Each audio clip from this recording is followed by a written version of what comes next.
Je suis originaire de la province du Kasaï, que vous connaissez certainement. Et je suis président d'un parti politique, le Mouvement national congolais, qui a rapporté la victoire aux dernières élections. Je suis Premier ministre de la République du Congo, comme vous le savez.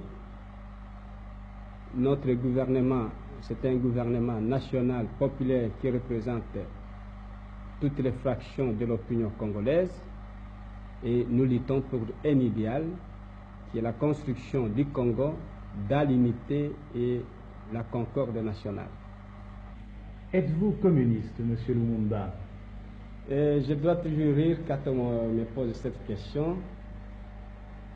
Je ne suis pas du tout communiste. Vous savez qu'on m'a souvent présenté comme communiste, anti-blanc, anti-belge, l'homme qui veut détruire. Absolument pas. Je suis simplement un nationaliste, un leader nationaliste qui lutte pour un idéal.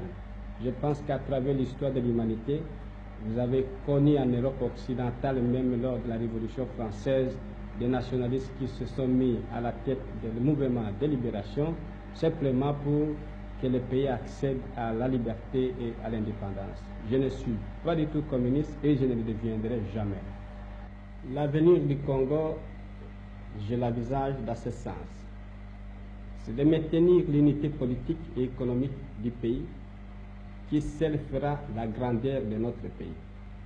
Nous voulons que le Congo occupe une place prépondérante dans le cadre des États libres d'Afrique, parce que si nous perdions l'unité du pays, c'est l'effondrement de la nation, c'est le retour en arrière. Si nous avons de grandes puissances aujourd'hui, la France, la Grande-Bretagne, les États-Unis, l'Union soviétique, c'est parce que ces pays sont de grands pays. Et c'est ça que nous voulons garder au Congo.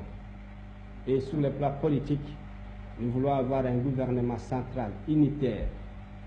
Et au sein de ce gouvernement central, vous avez des ministres qui viennent de différentes provinces du Congo. Et sur le plan administratif, avoir des provinces, de sorte que ces provinces vont jouir d'une autonomie administrative pour la gestion de leurs propres affaires. Et sur le plan économique, mettre en valeur les richesses du pays grâce à la mobilisation de toutes les énergies du pays. Et pour la mise en valeur du pays, nous comptons également sur le concours des autres puissances, de la Suisse, de la France, de la Belgique. Le Congo est un grand pays qui doit encore être développé.